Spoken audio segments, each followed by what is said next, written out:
A while back, I made a video discussing the diamonds in Steven Universe and how they can't yet be considered good guys as it stands, with Legs to Homeworld being the most recent episode released. I guess I was too broad in my reflection as to why seeing them chilling in a spaceship with the crystal gems was weird, as even though I made it clear that the reason was because they've yet to atone for their crimes, I still get comments on my other videos about how the show is supposedly hand-waving the history of these villains. So here's for the people in the back. The diamonds are not redeemed.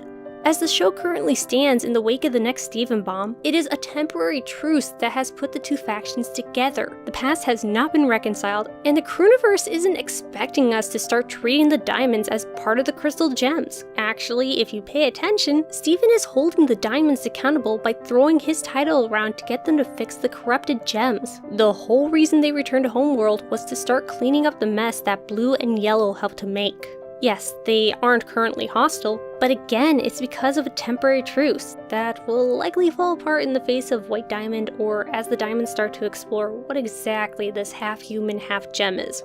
I've seen it asserted that because Steven called the diamonds family, the show is going to pretend that there weren't ever space colonizers or played with eugenics, but that's reading a lot more meaning into a fairly broad term. Calling them family is not stating that therefore they can do no wrong. When Steven said this, he was simply pointing out that Rose didn't shatter pink, but was pink, and that he now has Pink's gem. Claiming that calling the diamonds family somehow automatically forgives their trespasses says a lot more about you than it does the show, because it demonstrates that you would give, or would expect to be given, a free pass because of blood ties. Yes, I know some families are like this, even some people in my own family. But that fact is not proof that this is a good way of looking at relatives, or that every person with familial connection subscribes to this tribalistic notion. I'll again quote my favorite musical, Camelot. The adage, blood is thicker than water, was invented by undeserving relatives. And there's enough evidence to suggest that Steven is following this notion thus far. Again, not long after the fighting stopped, Steven demanded that Blue and Yellow do everything in their power to fix the corrupted gems. And he might not stop there. But the thing is, we haven't seen what all he's intending on doing now that the diamonds aren't trying to kill him and the crystal gems. And how can anyone expect the topic of forgiveness and redemption to be fully handled in all of its nuance in the episode immediately following the ceasefire? Have you not seen the show? It takes a while for them to fully explore complicated ideas. Steven still hasn't figured out how to feel about his mom, much less his aunts.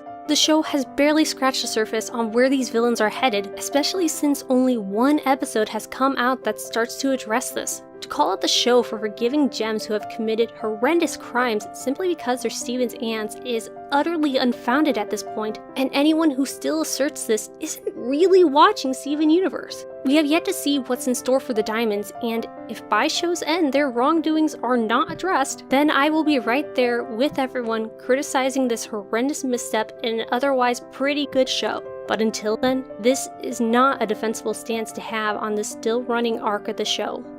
Thank you very much for consuming this video. If you want to talk to me about just about anything, feel free to hit me up on Twitter. You can find me on NotAVampyre. Thank you very much again, and until next time.